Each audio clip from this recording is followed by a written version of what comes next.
ಯೋವೇಲನ ಪ್ರವಾದನೆಯ ಗ್ರಂಥ 2ನೇ ಅಧ್ಯಾಯ 26ನೇ ವಾಕ್ಯ.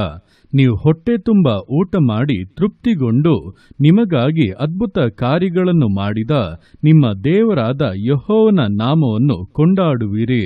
ನನ್ನ ಜನರು ಎಂದಿಗೂ ಆಶಾಭಂಗ ಪಡರು. ಈ ವಾಕ್ಯದಲ್ಲಿ ಮನ ತಿರುಗುವಂಥ ತನ್ನ ಜನರಿಗಾಗಿ ದೇವರು ಮಾಡುವಂಥ ಅದ್ಭುತ ಕಾರ್ಯದ ಕುರಿತಾಗಿ ತಿಳಿಸಿ ನುಡಿದಂಥ ಸಂಗತಿಗಳನ್ನು ವಿವರಿಸಲಾಗಿದೆ.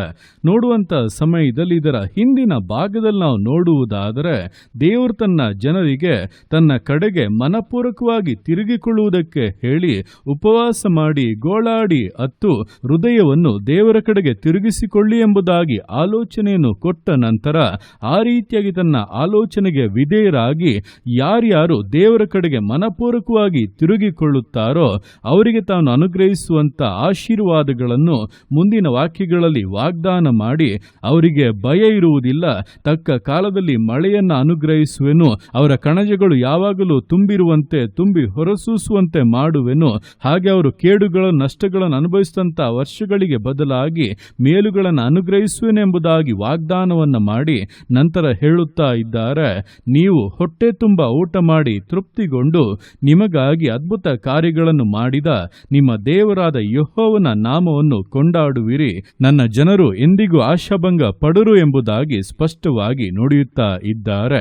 ಅಂದ್ರೆ ಮೊದಲನೆಯದಾಗಿ ನೀವು ನನ್ನ ಜನರಾಗಿ ಪಾಪಗಳನ್ನ ಬಿಟ್ಟು ಅವಿಧೇಯತೆಗಳನ್ನ ಬಿಟ್ಟು ನಾನು ಹೇಳುವುದಕ್ಕೆ ನೀವು ವಿಧೇಯರಾಗಿ ನನ್ನ ಆಜ್ಞೆಗಳನ್ನು ಅನುಸರಿಸಿ ನಡೆಯುವುದಾದರೆ ನಾನು ನಿಮಗೋಸ್ಕರ ಮಾಡಲಿರುವಂತ ಮಹತ್ ಕಾರ್ಯ, ನಿಮ್ಮ ಜೀವಿತವನ್ನು ಉದ್ಧರಿಸುವುದಕ್ಕೋಸ್ಕರ ಮಾಡುವಂತ ಸೂಚಕ ಕಾರ್ಯಗಳು ಅತ್ಯಾಶ್ಚರ್ಯವಾಗಿರುತ್ತದೆ. ಅದನ್ನ ಕಾಣುವವರೇ ಇಲ್ಲ, ಅದರ ಕುರಿತಾಗಿ ಕೇಳುವವರೇ ದಿಗ್ಭ್ರಮೆಗೊಳ್ಳುವಂತ ವಿಷಯಗಳು ಇರುವಾಗ ಇನ್ನು ಅದನ್ನು ಅನುಭವಿಸುವಂತ ನಿಮ್ಮ ಜೀವಿತ ಎಷ್ಟು ಉನ್ನತವಾದ ಹಂತದಲ್ಲಿ ಇರಬಹುದು ಎಂಬುದಾಗಿ ಆಲೋಚಿಸಿ ನನ್ನ ಕಡೆಗೆ ತಿರುಗಿಕೊಳ್ಳಿ ಎಂಬುದಾಗಿ ದೇವರು ನಿಮ್ಮನ್ನ ಆಹ್ವಾನಿಸುತ್ತಾ ಇದ್ದಾರೆ. ಒಂದು ವೇಳೆ ಈ ದಿವಸ ನೀವು ದೇವರನ್ನ ಬಿಟ್ಟು ಅಗಲಿ ಹೋಗಿ ಪದೇ ಪದೇ ಪಾಪಗಳನ್ನು ಮಾಡಿ ಅವಿಧೇಯತೆಗಳನ್ನ ತೋರಿ ದೇವರಿಂದ ಬಹಳ ದೂರ ಹೋಗಿದ್ದೇನೋ ಎಂಬಂತ ಅವಸ್ಥೆಯಲ್ಲಿ ಇರಬಹುದು. ದೇವರು ನಿಮ್ಮನ್ನ ಇಂದಿಗೂ ಕೂಡ ಪ್ರೀತಿಸುತ್ತಿದ್ದಾರೆ. ನಿಮ್ಮ ಜೀವಿತದಲ್ಲಿರುವಂತಹ ತನ್ನ ಉದ್ದೇಶಗಳನ್ನ ಪುನಃ ನೆರವೇರಿಸೋದಕ್ಕೆ ಸಿದ್ಧವಾಗಿದ್ದಾರೆ. ಸಕಲ ಆಶೀರ್ವಾದಗಳನ್ನು ಸಕಲ ಮೇಲುಗಳನ್ನು ನಿಮಗೆ ಕೊಡುವುದಕ್ಕೆ ಆತನ ಮನಸ್ಸು ಮಿಡಿಯುತ್ತಾ ಇದೆ. ನೀವು ಸರಿಯಾಗಿ ಮನತಿರುಗಿ ಆತನ ಕರಗಳ ನಿಮ್ಮ ಜೀವಿತವನ್ನ ಸಮರ್ಪಿಸುವುದಾದರೆ ನಿಶ್ಚಯವಾಗಿ ದಿವಸಗಳಲ್ಲಿ ಕರ್ತನು ಅನುಗ್ರಹಿಸುವಂತಹ ಮೇಲುಗಳನ್ನು ಆಶೀರ್ವಾದಗಳನ್ನು ನೀವು ಉಂಡು ತೃಪ್ತರಾಗುವಂತೆ, ಆತನು ಮಾಡಿದಂಥ ಅದ್ಭುತ ಕಾರ್ಯಗಳನ್ನು ನೋಡಿ ಕರ್ತನನ್ನು ನೀವು ಕೊಂಡಾಡುವಂತೆ, ನನ್ನ ಜನರು ಎಂದಿಗೂ ಆಶಾಭಂಗ ಪಡರು ಎಂಬುದಾಗಿ ಆತನು ಹೇಳಿದಂಥ ವಾಗ್ದಾನದ ಪರಿಪೂರ್ಣತೆ ನಿಮ್ಮ ಜೀವಿತದಲ್ಲಿ ಸಂಭವಿಸುವಂತೆ ವಿಷಯಗಳು ಬದಲಾಗಲಿವೆ.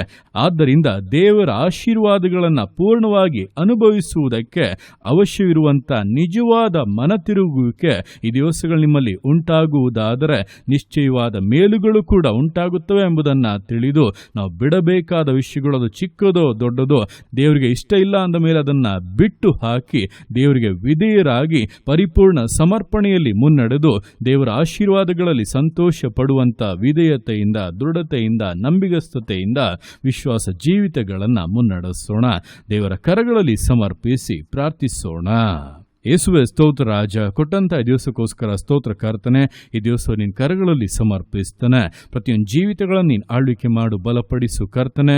ಹೌದಪ್ಪ, ನಿನ್ನ ಜನರಿಗೆ ಮನಪೂರ್ವಕವಾಗಿ ನನ್ನ ಕಡೆಗೆ ತಿರುಗಿಕೊಳ್ಳಿ ಎಂಬುದಾಗಿ ಅವರಿಗೆ ಆಲೋಚನೆಗಳನ್ನು ಕೊಟ್ಟು ಆ ರೀತಿಯಾಗಿ ತಿರುಗುವಾಗ ನೀನು ಅವರ ಜೀವಿತದಲ್ಲಿ ಅನುಗ್ರಹಿಸುವಂಥ ಮೇಲುಗಳನ್ನು ಆಶೀರ್ವಾದಗಳನ್ನೆಲ್ಲ ಪಟ್ಟಿಯಾಗಿ ಅಪ್ಪ ಅವರಿಗೆ ಕೊಟ್ಟು ನನ್ನ ಜನರು ಎಂದಿಗೂ ಆಶಾಭಂಗ ಪಡರೆಂಬುದಾಗಿ ವಾಗ್ದಾನ ಮಾಡಿದಂತೆ ಈ ದಿವಸಗಳಲ್ಲಿ ನನ್ನನ್ನು ಕೇಳ್ತಾ ಇರುವಂಥ ಒಬ್ಬೊಬ್ಬರ ಜೀವಿತಗಳನ್ನು ನೀನು ಮುಟ್ಟಬೇಕಾಗಿ, ಸ್ಪರ್ಶಿಸಬೇಕಾಗಿ ಬೇಡುತ್ತಾನೆ. ನಿನ್ನಿಂದ ದೂರ ಅಗಲಿದಂಥವರು ಕರ್ತನೆ ಈ ದಿವಸ ಪುನಃ ನಿನ್ನ ಬಳಿಗೆ ಬಂದು ಸೇರಲಿ, ನಿಜವಾಗಿ ಮನ ತಿರುಗಲಿ ಕರ್ತನೆ. ಅದ್ಭುತಗಳನ್ನು ಮಾಡು ರಾಜ, ಜೀವಿತದ ಹೀನ ಅವಸ್ಥೆಗಳನ್ನು ಮಾರ್ಪಡಿಸುವಂತೆ ಸಹಾಯ ಮಾಡು ಕರ್ತನೆ.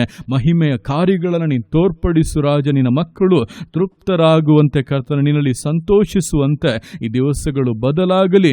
ಆಶೀರ್ವದಿಸಿ ಅಪ್ಪ, ಕಾದು ಮಾನಿಸು ಕರ್ತನೆ, ಪ್ರತಿಯೊಂದು ಹೃದಯದ ಆಗ್ರಹಗಳನ್ನು ನೆರವೇರಿಸಿ ನಿನ್ನಲ್ಲಿ ಸಂತೋಷಿಸುವಂಥ ಕಾರ್ಯಗಳನ್ನು ನೀನು ಮಾಡುವುದಕ್ಕಾಗಿ ಅಪ್ಪ ನಿನಗೆ ಸ್ತೋತ್ರಗಳು. ಪ್ರತಿಯೊಂದು ಜೀವಿತಗಳನ್ನು ಅಪ್ಪ ನಿನ್ನ ಕರಗಳಲ್ಲಿ ಸಮರ್ಪಿಸ್ತಾ ಇದ್ದಾನೆ. ಆಶೀರ್ವದಿಸು, ಮಾನಿಸು, ಘನಪಡಿಸು. ಎಲ್ಲ ನಿನ್ನ ಕರಗಳಲ್ಲಿ ಸಮರ್ಪಿಸಿ ಎಲ್ಲ ಸ್ತುತಿಯನ್ನು ಮಾತ್ಮನಿನೊಬ್ಬನಿಗೆ ಸಲ್ಲಿಸಿ ಯೇಸುವಿನ ನಾಮದಲ್ಲಿ ಬೇಡ್ತೇನೆ ನಮ್ಮ ತಂದೆಯೇ. ಆಮೇನ್, ಆಮೇನ್.